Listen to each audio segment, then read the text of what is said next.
Mais ça n'a pas tout mususu ba sepela quitté un témoignage Joana. Là on a quelques coups de fil ya bande komoko ya chaîne moko boye que pasteur tout ça na posa tout ça na une émission ba invité nga quelque part nzoka ezeki en lisanga batu. Il voulait m'humilier que non marmozolo bawana c'est comme si tu combats beaucoup de pasteurs et puis surtout donc m'a vraiment ba ki moko mi balé ba comme 5 jeunes garçons et ba comme menacer ngai ko katanga même bilamba et ba botoli même na téléphone na zaki nango ba beti donc ba beti ngai pour na ba bongo on le voit Bob Enoch mata soko kiko au mona papa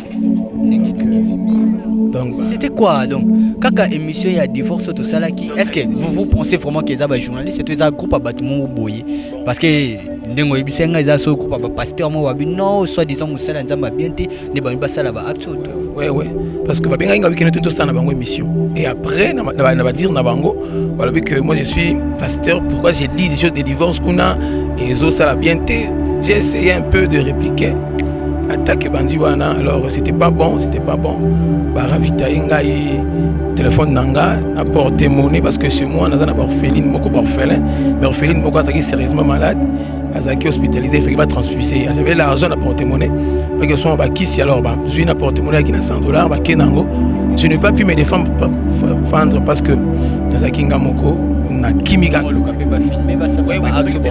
téléphone nanga ba miko filmer to sambusa yo tout ça parce que kata ngela mba na tikali carton sur na pantalon nanga chose et ça melanga na noté bon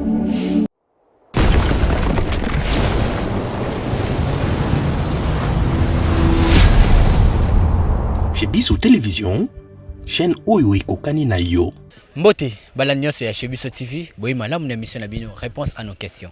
Yande ko na bino Brad Bumba, obo mesana ko benga ming na kombo ya les mathématiques de la presse. Donc, bonne année na babone na biso ya Chebiso TV, de to le bakaka chaîne ekokani na bino. Plus de 107 000 abonnés. C'est pas facile et on vous demande encore de vous abonner plus. C'est ma première émission, je le dirai, dans l'année 2021. Je vous souhaite de bonne année, meilleurs vœux. C'est un réel plaisir de savoir que vous êtes tellement nombreux de nous suivre partout au monde. Boza na Australie, Boza na Ghana, Boza na République démocratique du Congo, na Kinshasa, Boza na Nabiso, partout na Mokile Mobimba. Merci na équipe Mobimba.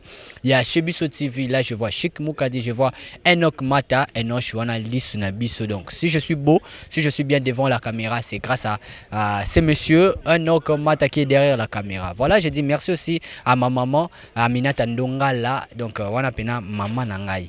Maman Aminata Ndongala donc Bilé. Bah maman wana grande sœur propre maman nangai mutema depuis longtemps. Bonne année, meilleurs vœux à toi. D'ailleurs, j'ai dédié cette émission à toi, maman Aminata Ndongala Bilé. Voilà, aujourd'hui je suis là avec une personne que cette figure n'est pas inconnue et pas la chez Biso TV. J'étais avec lui l'autre fois, on avait parlé témoignage de Salarana. Pasteur Timothée, vous connaissez déjà Pasteur Timothée, tout ça là on a eu témoignage. C'est pour la première photo Yambaï Awawa, j'avais même pleuré dans le plateau. Vous devez comprendre mon émotion parce que le témoignage c'était tellement fort. Difficulté la les ali. On avait parlé sur divorce. Papa Kei, maman Tskena Bana. Donc ceux qui bango bonane na bango zakalo sona madesu. Allez-y comprendre. Comment ça fait mal. Côté Wana, c'est quelque chose qui m'a fait pleurer. Nous tous, on a nos passés, on a des mauvais souvenirs, mais à un moment, tant que Karaba, témoignage Oyo et tout Charabiso Makasi. Je suis là avec le pasteur Timothée, mais avant de parler de son témoignage, on va parler d'un acte comme Elaki. À ça, des témoignages, Naïe, Aleki Nachebiso, comme invité, Nyoso, pasteur Nyoso Toyambaka. Mais bon, Ayoko Tananaku, Karabande Konabiso Babengaki, on ne sait pas qui a causé ça. Avec lui, Tolanda Toyeba. Qu'est-ce qui s'est passé avec le pasteur Timothée? Bonjour pasteur. Bonjour Brad, bonne année. Bonne année papa, meilleur vœu. Merci beaucoup pareillement. Je suis content de mon année mon temps belé. Benza ma sali grâce nane asikato mon analyse sous pour continuer ma cambo tous avec Koloba. Mais ce qui est mal est que ce botalinga be bon mona que nazana moi boss moko. Je dirais que musalo tozo ça les apona ko édifier peuple nzambe na maboto oyo toleki na ba souffrance. Mais ça n'a pas tout mususu ba sepela quitté un témoignage Joana. Là on a quelques coups de fil ya bande komoko ya chaîne moko boye que pasteur tout ça na posa tout ça na une émission ba invité nga quelque part nzoka ezeki en lisanga batu. Il voulait m'humilier que non marmozolo bawana c'est comme si tu combats beaucoup de pasteurs et puis surtout donc m'a vraiment ba ki moko mi balé ba comme 5 jeunes garçons et ba comme menacer ngai kokatanga même bilamba et ba botoli même na téléphone nazaki nango ba beti donc ba beti ngai pour na ba bongo on le voit Bob Enoch mata soko kiko omona papa ndenge le vimbi. Donc c'était quoi donc kaka émission ya divorce tout ça là qui est-ce que vous pensez vraiment que ça va journaliste c'est un groupe à bâtiment boyer parce que ndengo ebisenga eza so groupe à pasteur mo wabi non soit disant musala nzamba bien te ne ba basala ba acte tout ouais parce que ba benga weekend tout ça na bango émission et après na ba dire na bango voilà que moi je suis pasteur pourquoi j'ai dit des choses de divorce kuna et zo ça la bien te j'ai essayé un peu de répliquer attaque bandi wana alors c'était pas bon bah ravita ngai téléphone nanga na porter monnaie parce que chez moi naza na orpheline moko orphelin mais orpheline moko azaki sérieusement malade azaki hospitalisé il fallait pas transfuser j'avais l'argent na porter monnaie parce que son ba kisi alors ba zui na porter monnaie qui na $100 ba kenango je n'ai pas pu me défendre parce que nazaki ngamoko na kimika le capé ba filmer ba ça ba téléphone nanga ba miko filmer to ko sambusa yo tout ça parce que ba kata ngela mba na tikali 14 na pantalon nanga chose et salamelanga na noté bon na kimaika quand même nzambe nanga alimbisaka bango je n'ai rien à faire na tina ofunda bango te ma conscience ne m'accuse pas parce que moi je donne les témoignages de ma vie et dans ça quoi interdire divorce na tina non na tina bon que le Seigneur le pardonne c'est comme ça. Maintenant, comment tu te sens aussi parce que j'étais avec toi, tu es au hôpital, tout le monde est comment tu te sens? Bon, j'ai des malaises, hein, dans une courbature et tout ça, moi pas si. Je crois qu'il y a un ndaku pour l'hôpital, hôpital. Bon, et ça musala nanga, il faut témoigner, je dois venir passer l'émission. Bon, c'est ça, Brad. Voilà, ça nous arrête pas, tu as tellement beau côté, pas pour koufi péter, tu as péter parce qu'on est là pour édifier le peuple de Dieu. Tout le monde va commenter en Dengebima qu'il y a des autres qui non, divorce c'est bien et d'abisso. Mais maman moi zaki on a bien papa na salanga mabe mais divorce et dakingai et dengai voilà na couple na ngana mobile na monsieur mundele to vivre bien normalement. Donc tout ça abisso à l'aise. Et ça ba tu me soupé. Babité vraiment pas posant la raison na ba lo baki donc mutamutaza na part na place wana. Bon, moi je dirais que quand on parle de divorce, tant maman lobi ke daki pense wa kimena mutema na ye. Est-ce que daki bano ya boti? Les enfants qu'elle a mis au monde avec ses papas là. Est-ce que aider bango ça va détruire leur éducation et puis aussi là que bana ba comme la jalousie côté mususu. Le problème il y a divorce c'est ça que ça, les enfants, la vie des enfants, le demain des enfants. C'est ça, ils ont bien noté. Bana oboboti sort na bango za ndenge nini. Et quand moi je parlais de divorce dans le lobby, les papas étaient tellement méchants. Il y a un boya que papa cause la jamais méchant. Bali moi sinayo continue à désordre, qui ndumba makamunyo et puis tu sabotes ta femme et tes enfants. Oh nzamba pèse que comme héritage. Tu as préféré aller vivre ta vie et bana babandi ko souffrir. Maya lobe komi biloko tina bango. Ça fait très mal Brad, ça fait très mal. Ngana lo barango. Je peux pas détruire mes enfants. Je peux pas. On est là, on continue maintenant. On a la deuxième partie de biso parce que l'autre on a tout le blaming moto ezaki agression basala kiwana lelo awa elongeza ya kovimba santé pesa moi bien mais au forcé pour ça musala nzambe yango comme on dit déjà merci na o sali biso. Alors tokota ce qu'on a deuxième partie place de suka kiwana diplôme na yo et tout tokoka ko continue. Bon, j'ai béni Dieu et c'est là que première année où il fallait qu'il a présenté examen d'état. Tellement que Mbongo Zala quitté, on avait arrêté, on a repris encore l'année. Et l'école Nazaki Otanga dans le bac, on m'appelait les pauvres gentils. Parce que tellement que j'étais trop gentil, des promoteurs, c'est là qu'on m'aimait à l'école, parce qu'on m'appelait les pauvres gentils. Et c'est là que, tant que tout ça en permanence, le pasteur qui était avec nous avant, avec Koufa, tant que Koufa Kei, tu as un autre pasteur.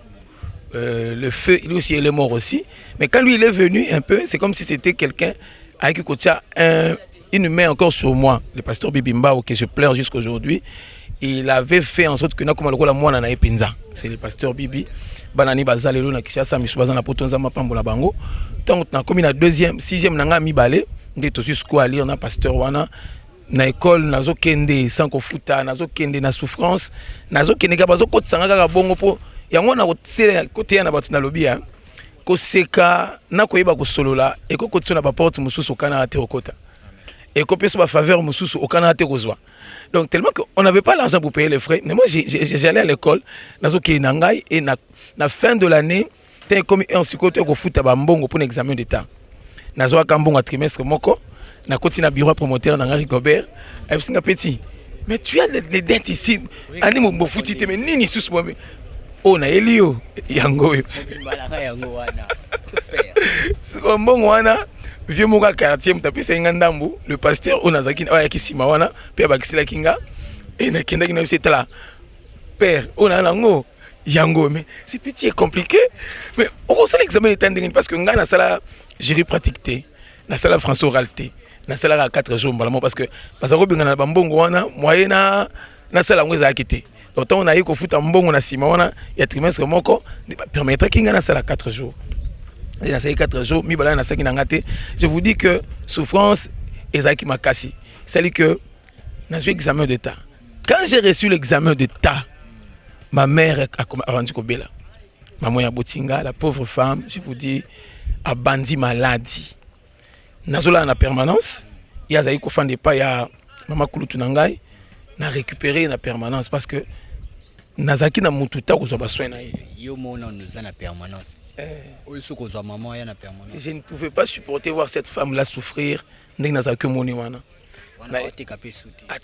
Parce que abanzi obela. Toye na permanence to comme ko fanda brad na yoka pasimoko na lukambongo moko mbango na psi to kin hôpital. Ba chinois moko ba bino to ki pa ba chinois qui se n'a bangeza $25, qui se n'a bangeza $10. Alors il a fallu maintenant qu'il n'a comme que ne kobeta ba porte ko senga juste pour nourrir cette femme. Église na biso moko ezaki na Kasangulu soki na kekuna na tei l'argent ko ba pesa nga kuna fona bombango na ko traiter maman na permanence na ko zo maman nga na kino hôpital na maman yi mobakesa l'examen bimi qu'elle a le cirrhose de foie. Brad et bimi que maman a la cirrhose de foie a mela masangate a sala ba mobulute mazana cirrhose de foie. Examen bimi docteur manko inabo sana raité à maman et hôpital général to bimi libanda ma mère me dira que papa papa maladie est bomaka nako kufa. Je n'ai pas voulu cette déclaration là. J'ai commencé à penser comment nous avons tant souffert et azolo balanga que papa maladie est bomaka to zongi na permanence brad to komola na maman na permanence na bossa na raté ba jeune sœur moko Mireille na Sarah na Niclette. Parce que les jeunes filles ont encadré la jeunesse. Bana baso na ba dans la permanence nanga na maman na biso na un bien aimé qui sont encadrés dans la jeunesse de Jules parce que l'église a direction en jeunesse. Tout comme là en la permanence pour protéger notre maman. Je te dis mbongo ezobima ko kinoko lukango na ndenge nyonso pour que cette femme là soit kisi. Famille na ye bazo yate. La famille de papa ne venait pas. Moi j'ai souffert, j'ai souffert. J'ai souffert. Ma mère était à la permanence, elle dormait à l'église. To komi konyo comme pour un traitement, koluka bambongo pour un traitement et que ça là que nazo za sumbongo te. Nzamba eko nga miracle mo brad na comprenate. Docteur manko ya komelinga kisimo kona kenoko lukango na tamboli ba pharmacie ya ville. Na tamboli ba pharmacie ya Zando na mona ngote. Na mona te kisi pe ya cher. Chose étonnante. Boutique moko batekaka ba plastika na Zando batekaka ba plastika eza na image ya pharmacie te. Batekaka ba berceau ba bébé. Na moni jeune moko telemi wana na frère ozoli kalikoso nga papa nazo luka kisio. Maman na ngaza na cirrhose de foie. Bastinde ngo pas docteur moko binanga pesa yoka réponse na pesa ngango naza nango na ndaku na biso. Pesa ordonnance. Moi j'ai vu Dieu. Abi pesa ngai ordonnance naza na kisio na ndaku na biso. Aloba na pharmacie na biso te abi na ndaku na biso. Il a pris l'ordonnance na pesa mbongo moka muke ayelanga kisio na bisika na tele maka na magasin wana na Zando munene. Na zui na kena ngo na église na pesi mama libumbani ko sali banini libumwekiti. Tango libumwekiti gloire à Dieu maman comme koka bien. Ba combat oyo kaka. Ayeko recevoir sœur moko boye so kazaki na sorcellerie so kinini ayeko tikile bloko na permanence Amélie boye libumwezongi rechute. On a souffert. Nazo koka souté ko salisa ye. Cousine moko ayeko ya otala biso. ndeko na nga ofandi na maman zo souffrir bo ngai maman bino pena oyo maman soki tata moi na bino vraiment banoko bazo ya te banani bazo ya te moi je souffre moi-même avec ma mère je souffre comme ça avec ma mère j'ai aimé cette femme Brad lelo il faut que moi soit na kufate na azala na pesa ye na latisa ye na bongisa ye po pasi ya mondela kabiso azo kufa na zangi tes frères tes deux frères là ça fait très mal grand frère aîné akufaki akende koluka mbongo na Équateur kuna pona pasi ya bibo na kende Équateur koluka mbongo po to ya kosunga maman ake kuna komaka je crois le 16 en 1998 le 16 décembre ake kosuka na mai akufi akende koluka mbongo na mboka pas mata ba masango ya nango po to ya kosunga maman ake kuna kufi.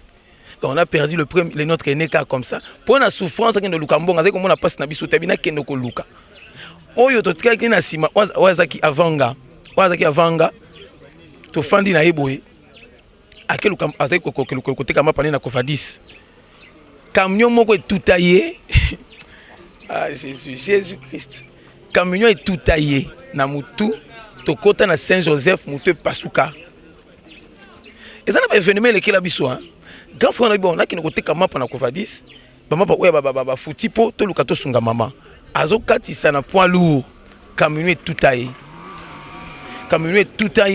mutu et pasuka to koti ma opération makamba bakambu soki ndenge nini ayeko bika moi ça sumusala et ça parce que il est malade je suis resté le seul papa de mes frères et de ma soeur qui est derrière moi donc so na zui na pesi bango so na zui na pesi maman tellement que j'étais aimé des gens à l'église dans le quartier je ne manquais pas même un $10 même un $5 je ne manquais pas Brad et celle que grand frère n'a pas si petite sœur n'a pas si ngambo n'a pas si maman n'a pas si à maladie tant à commune basuka na ye ba oncle ba kozwa une église les pasteurs ont là aussi donné l'argent pour tout son baba kisi azako pesa mbongo so ina zangi na papa lukila ngata ma 20 a opesanga pour tout ça la maman wana muto kozwa prise en charge azate parce que bokene no hôpital ndenge nini boko tsendenge nini parce que faut pas kene no hôpital ba nokufa no hôpital moi je n'ai pas l'argent pour ces choses là donc il n'a qu'un rendez-vous tozongaka donc tozola kana permanence bande koné ba kozwa ina ba dernière minute ba kena ye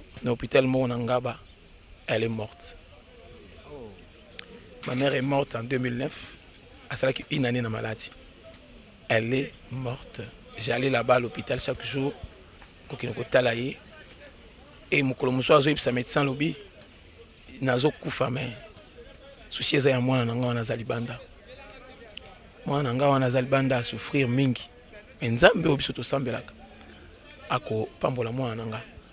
Docteur Wana Bimi, est-ce que tu es l'aîné de la famille? Moi j'ai dit non. Naza est né, Naza troisième. Il est né à Koufaki, deuxième à Zaliboswabi. Pourquoi ta mère te bénit comme ça? C'est parce que je l'aimais beaucoup. Je n'ai pas voulu à souffrir. Tina Wana, Dena Bunda, Kana Pasinanga. Na tekelo on a oteka pour nous traiter na maladie. Mais Dieu a jugé le contraire de maman Beliti Boy.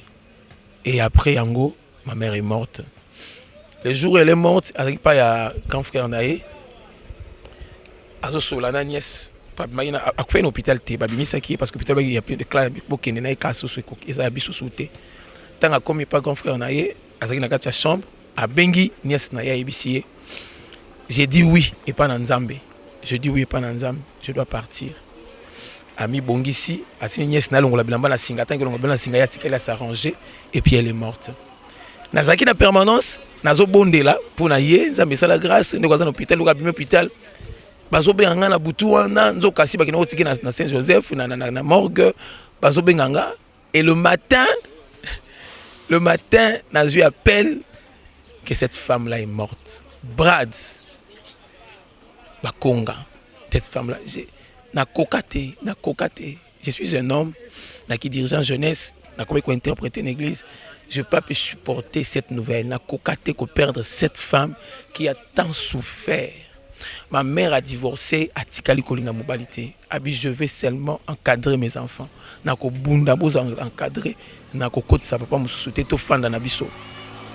Parce que tout en sachant que est-ce que papa wana olinga bana ngai. C'est ce qu'il n'a pas voulu. C'est ce qu'elle n'a pas voulu perdre. Peut-être pas va souffrir parce que le papa était mort avant la maman. Hein? Parce que papa tango akeba ambiance na ye, akeba vie na ye.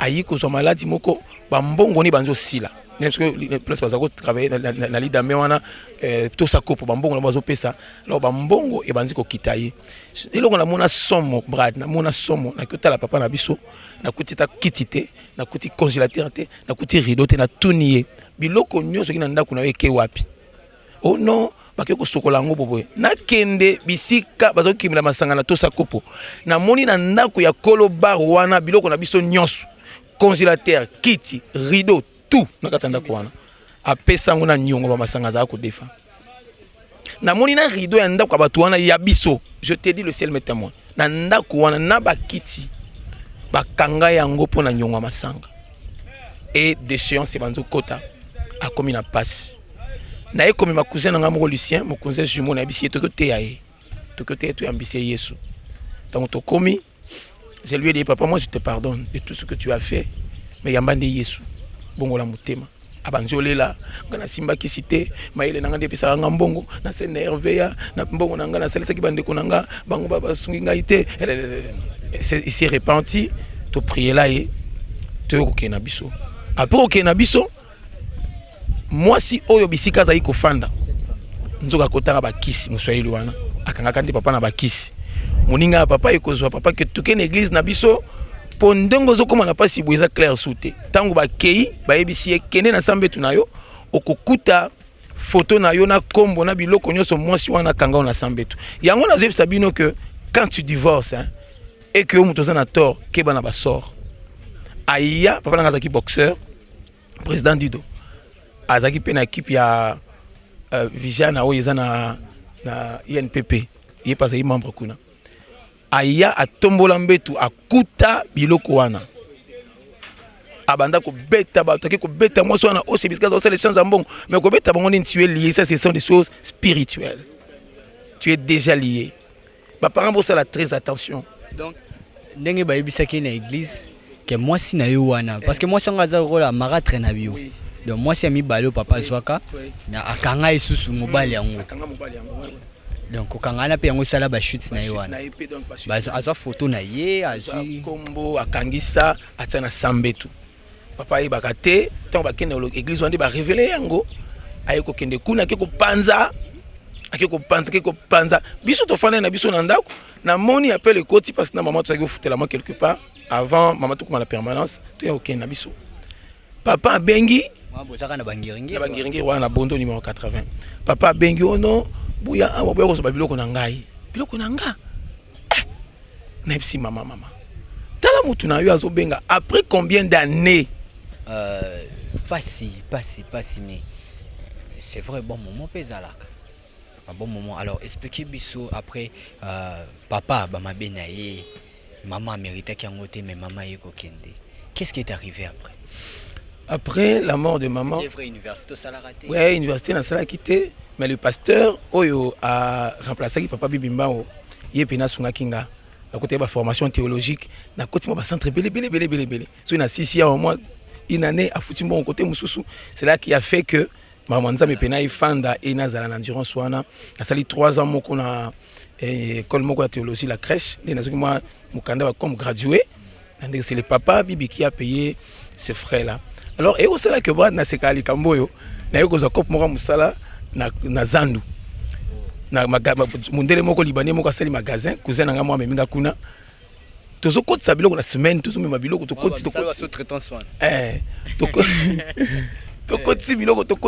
biloko sikoyo mutu wana libanais bon nous allons ouvrir le magasin na jour boy to epé jour on to ouvrir magasin atinga na place nanga boy na comprendre ta petit trop sanga toi tu me suis au bureau na landa singa ko ya souté abenganyo na yebilo na salate obi lisolo wana so na faninga moko na sikaka makasi aminanga yo ko ya lisusu te papa na sali nini semaine bomba to koti biloko pena na ba pasi ko mema mukolo musale zo bana singa yo ko ya lisusu te na yo kapasi na zonga na usikanzela akoma nda kungambo na ndiko sekana église na bito to sola biba bengani na musala kaka boy oli kamunini alors et au sala que témoin zaki cadrer la jeunesse j'ai encadré une fille kuna comme Lydie Pumbu na zo encadrer la jeunesse et au sala que ba engrosser pas garçon moko ton garçon on a engrossé a bimi pe na permanence accueilli na famille na bango parce que garçon a encore ça qui est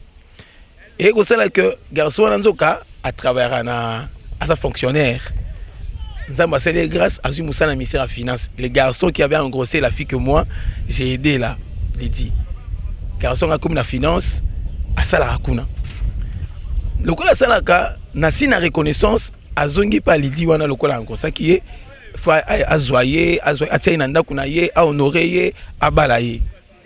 Alors Lydie a yebisi cet homme là que lokola oye o ozwanga parce que o encore ça kinga bon encore ça kinga nazaki jeune chrétienne na dans une église et ça na ba encadreur nanga oyo batikala ka choqué na problème ango ba encadreur na batikala ka choqué donc tu dois les aider.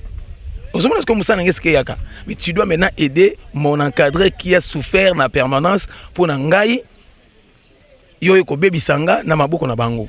Alors et ça dit que les messieurs ayo bengi sanga na cousin nanga Lucien na baki wana toke kuna na fonction publique. To komi na bureau na ye à Nzambe. Nazo reconnaître écoute sous-souté. Non, c'est moi, Yvan, que Dieu lui bénisse, que Dieu le bénisse, que Dieu le bénisse, que Dieu le bénisse. Nga comme nanga Yvan, Lydie, papa Yvan, bopé ça.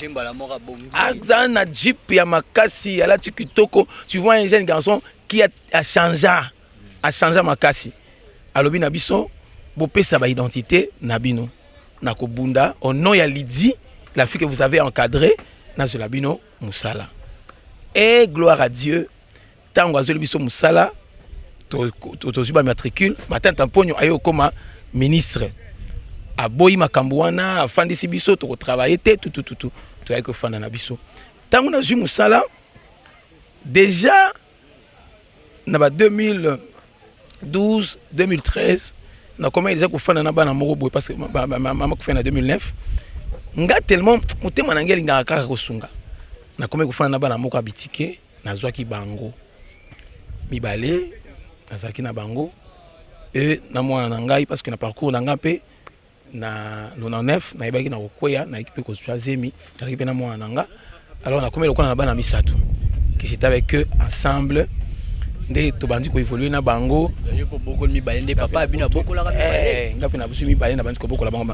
Quand je dis ça na boyeboli mbisanga parce que mes enfants ne pour na barolinga koyoka ngote na lo mama na zolo boy parce que j'ai dit ça c'est un témoignage pour dire que so comme ko soma muke ko ngate ko na batu musuba au souffrir mais mes enfants barolinga te na lo baboy parce que oyaza ya ngai ya misatu ayebi wana ba yana ye ce sont ses frères donc ko beto ko li solo na te parce que ko a problème muta quartier ko lo baté yo ko lo baté parce que ce sont les enfants que Dieu m'a donné et le ba comme bagan garçon hein la midi a 24 ans l'autre a 23 ans et l'autre là a 21 ans donc ba coller déjà alors tozu musala na ministère ya finance et pan de koana papa Yvan ça m'a pas embolé obi nanu banjo sala thématique c'est comme si nzamba bandi ko longola souffrance oyezaki imposé nazu musala bafutina nute et puis baye ko futa biso wana ce qu'on a zofanda na couloir wana ona ndako mona zoka ya couloir boye binda banda kwa minene parce ba kateli au couloir hein ba katela nga couloir moko na tie mustanga ka isali mwa boye na ofanda na ba petit wana tozo kimba ma couloir na biso wana ya zaki ofanda wana bola la kana bandenge mo boye mystique ba sete ka ibele kotanda bilamba et ko sala que pasteur nanga wana ayo tindanga na Selemba ona kindo sala église dina comme kuna skuna Selemba na implanter église mususu kuna ona ACJ ona comme pasteur kuna na ACJ na souffrir hein na cause na ba poison continue au tika makambo nkutu cela sous poison papa tika moi j'ai souffert on va continuer les choses hein moi j'ai vide batu ba inanga na bandenge moko boye donc jusqu'à ce que na na ministère na ngamo nazo kena donc et ça dit que ba futinga wana kena Selembao na yo zape ndako pour nga nazo ki ndako pele à chambre salon le jour où j'ai eu la maison toki na bana wana ndako louange to sala maya miche zobima na kanti mama na ngai parce que petite sœur alandinga na sima azaki beta bale na souffrance pe kaka équipe mo rezoka bango bakelu Lubumbashi donc si lo laza pe ka kuna nzamba batela to lela to zinda ko leto sepela mais to zo lela ndako bisto la na ndako chambre salon to la nandako na ton la kena bana to sombi mousse bitu la na permanence na ba sachet na banini to ke na ba itoko to sombi mousse brat to sombi mousse na lali na mousse Nzambe na kolela na esengo ndako na ngali boso chambre salon nde na soka musala na finance na komisiko ko sala et bana na ngwana pe na yeko bakisa borfelin mususu misatu ya basi pour nazana bango de tout ça ko évoluer na bango malembe. Voilà to komisiko na point oyo ezake na poison place yaki bitumba msusu yoko kota eza témoignage ndeni yako za poison na ndeni yoko misusu ko sele sunza memakasi on comme ce témoignage to benga ngo trop spirituel comment ce poison yaki koya tout mais ce qui est vrai ba pasi wana esali ke lelo ko mape ko sali sabana orphelinat ezali za ko aider ba orphelin tout on est arrivé à la fin il y a traité na biso mokolo lelo alors un message na motinyo sur zili bako yo Orlando yo on rappelle que bazio déjà téléphone ezate ba oto yiba téléphone ba yibité mais ba agresser ki yo ba boté le téléphone ba agresser yo ba poté yango yo papa vimbi tout pour na kaka témoignage ozo sala oyo mais nzambo otsika te nzambo osunga alors un message na motinyo so ba Orlando biso mais numéro de téléphone quand même ezali. Oui, je vais donner pour l'enfant. Voilà. Donc message na kopé ça poto qui t'a pas to continuer ma comme souci ma comment les poisons sont venus. Ezaka que to kanga na nzambe. La seule parole que j'ai retenue de ma maman, c'est que moi je ne pouvais pas vous donner, le ciel vous donnera, Jésus va vous les donner. Donc na comment on dirait et simba sikoyo hein. Oh maman koka kopé ça bisoté. Nzamba bandi kopé ça biso ango na mukeni tout ce que nous évoluons petit à petit na nzambe. Donc na ici batu bokanga na nzambe même batu baza ba victime il y a divorce. Boza ba victime bana boza ba victime, attachez-vous à Dieu. Bon créer ba jalousie maman linga papa linga moi smo kuna bon créer ba bombanda on a té ça va rien aboutir. Je vous dis seulement d'être attaché à Dieu parce que ngai maman oyo papa zaki na mususu anto na su diplôme d'état na ngana kei pona tshé pour boya na maman wana to na maratra wana to na kekuna na su diplôme d'état na kilo tshé pour boya na mais ba petite sœur ndé bandima na tshaba parce que ndako ezara soki ya ba 7 chambres ba petite sœur ndeka mbaza kuna ba petit frère na biso to fa na kuna te mais to na ke na tshaka bon elle avait refusé. Na finga été na portela rancune té c'est sa vie ozomona na zongi nanga sikoyo na commencer la vie nanga oyebi na bosene loko mo brad lelo tongo na zui la femme de mon oncle là elle vient à la maison hein? Elle vient à la maison elle mange elle prend l'argent elle part donc j'ai pardonné tous ces gens là oyo ba nyokola kinga la bomona nanga na soufraka tout aujourd'hui oui aujourd'hui elle vient à la maison on vit bien. Elle mange, elle prend l'argent, elle part. Parce que j'ai pardonné. Parce que so kangi bato rancune, ça m'a pas moloté. C'est un peu ça. Donc, numéro de téléphone, j'ai le numéro de mon fils. C'est le plus 243 84 40 86 947. C'est Merdi, mon deuxième fils, les numéros naïs. Merci beaucoup. Alors, ceux qui vont retenir le numéro, contactez-nous. Nous avons message au sala. Tu peux savoir le numéro il y a Monsal Nanzambe. Tu es qui est d'ici peu. Téléphone est mon anango. Il va t'amener mon madame Baosunga. Ou tu téléphone. Au bi téléphone de bon, il y a moi quelque chose. C'est ça qu'on a pour nous aider. Orpheline wana azobela. Bon Nzamba Baosunga. Orphelin wana. Orpheline wana. Et comme on a naka Nzamba Baosunga avec les petits rien. Oh et mon anaka. Tu chatta ma beaucoup Nzamba Baosunga. Et mon vraiment. Merci beaucoup. On est arrivé à la fin de notre mission. On était là avec le pasteur Timothée qui nous parle de son témoignage. Tout ça qui n'est na partie à Diboso, tout monaka. Comment papa avait pu souffrir avec sa maman. Tout ça de continuité. Na ngona tinengi maman kokufa. Na nenge papa nenge bakanga ka nyoso ando salawana. On rappelle la première partie papa Timothée ibisa biso. Tant que kota la papa bangona sachet na ya bilamba lobike. Na ye papa na yo fanda na yo. Papa bangona makoli kola mesabi. Ah place nezati bima kende.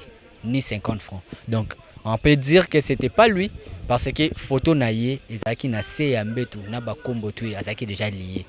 Et voilà, nzamba ko sala délivrance wana malgré que papa kufi maman pe ayaka kokufa.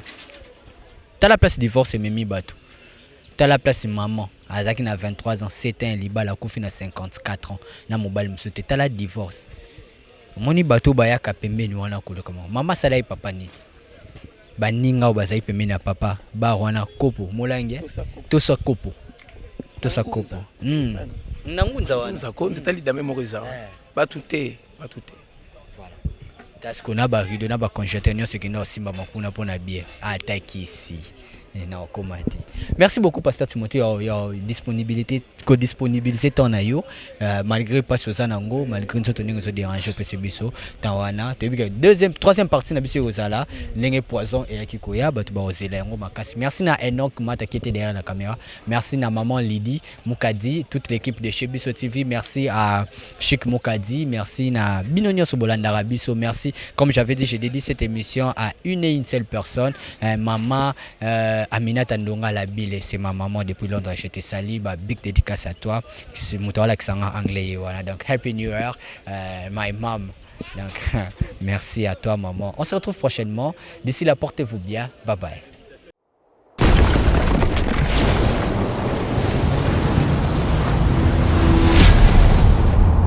Chez Biso Télévision, chaîne Oyo Ekokani na yo.